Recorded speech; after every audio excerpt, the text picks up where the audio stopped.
Pomaže Bog, draga braćo i sestre. U prethodnoj emisiji govorili smo na temu iskupljenje i spasenje. Iskupljenje i spasenje roda ljudskog i svakog čoveka ponaosob isključivo je od Gospoda Boga i spasa našega Isusa Hrista.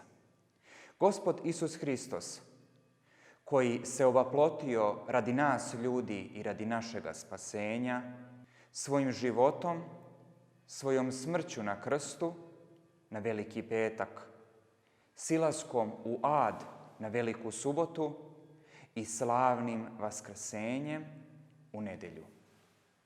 Ljudski rod je iskupio svojom krvlju na krstu, iskupio je ljudski rod i vaskrsenjem svojim darovao nam je život večni. 3 su ključna događaja u životu Gospoda Boga i spasa našega Isusa Hrista. Događaj njegovog ovaploćenja, događaj stradanja i vaskrsenja i događaj vaznesenja kada se Gospod vazneo u sili i slavi svojoj. Ono što nam je Gospod ostavio na zemlji jeste upravo crkva Božija. Crkva Božija je zasnovana upravo praznikom Hristovog ovaploćenja, dok puni smisao dobija na praznik Pedesetnice, kada je Duh Sveti sišao u vidu ognjenih jezika i kada su sveti apostoli počeli misiju crkve, odnosno propoved da šire reč Božiju. U današnjoj emisiji reći ćemo nešto više o pojmu crkva. Crkva je, kao što kaže vladika, blaženopočivši episkop Zahumsko-hercegovački Atanasije Jeftić, crkva je institucija, crkva je ustanova, ali ujedno crkva je i duvanje, odnosno delovanje Duha Svetoga. Tačnije, ona ima jedan dinamički karakter kretanja, karakter upravo gde se projavljuje Duh Sveti i on neprestano deluje u crkvi. Tako da je crkva bogočovečanski organizam. Organizam upravo koji je zasnovan ovaploćenjem Hristovim, jer i sam Gospod naš Isus Hristos govori u Svetom Evanđelju: pokajte se, jer se približilo carstvo Božije. Upravo to carstvo Božije, carstvo nebesko, tačnije, jeste upravo Evharistija, odnosno crkva Božija, tačnije sveta liturgija koja se poistovećuje sa crkvom. Gospod Isus Hristos je također rekao: ja sam čokot, a vi loze. Tako da Gospod Hristos je sam glava tog tela koje se zove crkva, a mi smo udovi tela. U Nikeo-Carigradskom simbolu vere koji je donet 325. godine, a donet na prvom, a dopunjen na drugom Vaseljenskom saboru 381. godine, gde se kaže: verujem i u jednu svetu, sabornu i apostolsku crkvu. U jednu, upravo su to osnovna svojstva crkve. Jedna je jer je Gospod Hristos jedan, ličnost bogočoveka Isusa Hrista. Pa se i kaže kod svetog apostola Pavla u poslanici Efescima u 5. glavi: Hristos zavole crkvu, da je sebe predao za nju, da je osveti, očistivši je krštenjem u vodi rečju, da je stavi predase, slavnu crkvu, koja nema mrlje ni bore ili što tome slično, nego da bude sveta i neporočna.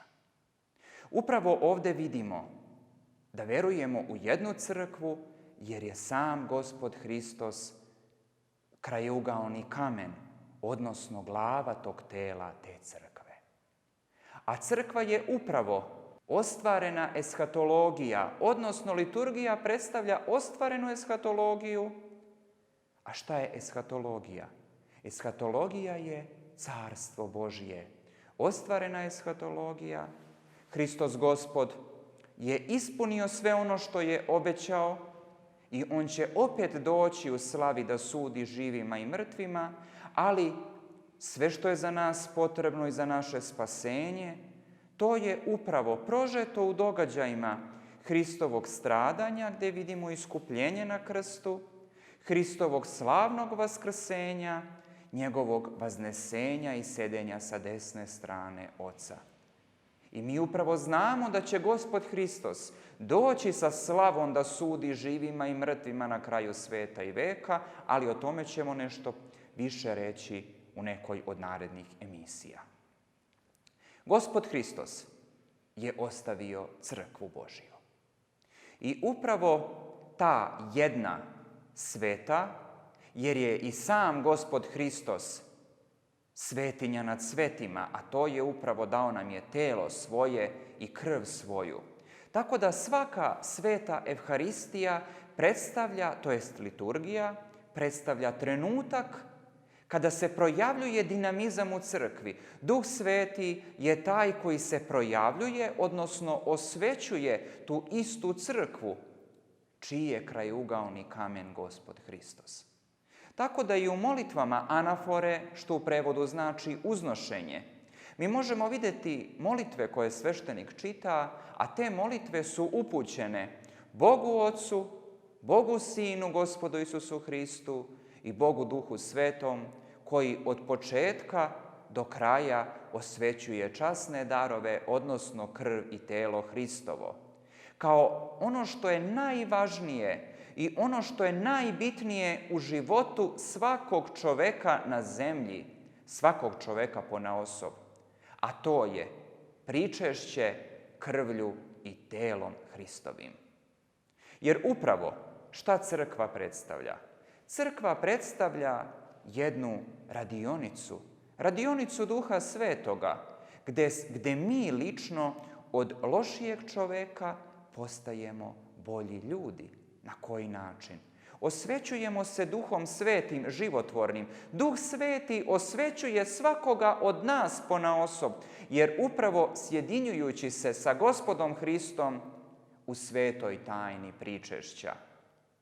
Jer i sam Gospod Hristos je rekao: primite, jedite, ovo je telo moje koje se za vas lomi na otpuštenje grehova, a potom i čašu sa rodnog vinograda, rekavši: pijte iz nje svi. Ovo je krv moja novoga zaveta ili saveza koja se za vas lomi na otpuštenje grehova. I svaki put kada pijete krv moju i kada jedete telo moje, ja u vama obitavam. I to je upravo ova suština crkve, da Hristos obitava u nama. Jer on se nama daje kroz samu crkvu. Sama uloga crkve je upravo da je crkva lađa spasenja. Na početku smo citirali preosvećenog blaženopočivšeg vladiku Zahumsko-hercegovačkog Atanasija Jeftića, gde kaže da je crkva institucija, crkva ustanova, ali je ujedno i duvanje, odnosno delovanje Duha Svetoga. Jer osnovna karakteristika crkve jeste njen dinamički karakter, projava Duha Svetoga. A mi sami u svom životu, što govori sveti otac Justin Popović Ćelijski, treba u svojoj veri da otvorimo prostor, da stvorimo prostor za delovanje Boga, da se Bog useli u veru našu i da se crkvi ne pristupa na jedan infantilan način, jedan nedorasli način, dečiji način i da shvatamo na nama svojstven način, pogrešan, a to je upravo spiritualistički. Ne. Crkva je projava Duha Svetoga. Crkva je delovanje Duha Svetoga gdje vidimo jednog istinskog hrišćanina u samom svetom evanđelju u ličnosti svetog apostola Petra, koga Gospod Hristos pita: Petre, voliš li me? 3 puta ga to pita i Petar je tužan, jer zna Petar da mu nije jaka vera i da se koleba, da će jednog trenutka izdati Gospoda Hrista. I Petar nije jak u veri, ali ujedno po Hristovom vaskrsenju vidimo preobražaj. Vidimo Petra koji ispoveda Hrista Gospoda i vidimo koji na kraju krv svoju proliva tako što je stradao za njega. U ličnosti Petrovoj mi sagledavamo dinamički karakter crkve, jednu upravo kretanje. Kretanje, ne jednu statičnost. Crkva nije mesto gdje se ljudi ukalupljuju. Ne, nego se ostvaruju. Duh Sveti se projavljuje i Duh Sveti deluje. Tako se i kaže u Svetom evanđelju po Jovanu: nek se ne plaši srce vaše. To nek se ne plaši srce vaše odnosi se na svakoga od nas ponaosob. Jer kada otvorimo u našim srcima prostor za Gospoda Hrista da se On useli i prizivamo ga istinskom molitvom, u tom trenutku će se zaista Bog javiti.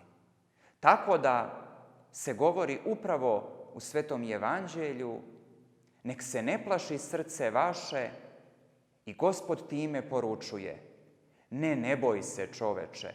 Nemoj da imaš i patnje kojim smo svakodnevno izloženi i sva naša stradanja kroz koja prolazimo predstavlja dinamički karakter svakoga od nas ponaosob. Jer šta je crkva suštinski? Bogočovečansko telo koje se nama daje. A ko smo to mi? Laos, narod Božji. Tako da crkvu sačinjava laos, narod Božji, sačinjavaju ih đakoni i sačinjavaju sveštenici i naravno episkopi. Punoća jedne crkve jeste upravo u ličnosti episkopa. O samoj crkvenoj hijerarhiji govorit ćemo u nekoj od narednih emisija. Episkop je upravo ličnost kroz koju je izražena punoća crkve. I on je taj koji upravo vrši sve svete tajne. Episkop je ličnost koja upravo razdeljuje evharistijske darove, krv i telo Hristovo i ujedno je prisutan na svakoj liturgiji, a svaku liturgiju upravo služi Gospod Isus Hristos. Duh Sveti osvećuje i projavljuje se Bog Otac. Jer svaka liturgija je jedan novi predukus Carstva Božijeg koji je svaki put novi jer ima upravo dinamički karakter. A kako znamo da je jedna crkva kanonska crkva? Pa upravo na osnovu apostolskog prejemstva, tačnije nasleđa. Nasleđa, i to jest kontinuiteta svetih apostola od Gospoda Hrista pa do naših dana. Svako ko je prekinuo taj kontinuitet, on ne spada u crkvu. Tako da ono što je suštinski jeste da svaki vernik treba da primi, da bi postao član crkve, da primi svetu tajnu krštenja. Ona je kruna, ona je merilo našeg prisustva, tačnije našeg, da kažemo uslovno rečeno, članstva u crkvu. Jeste upravo sveta tajna krštenja.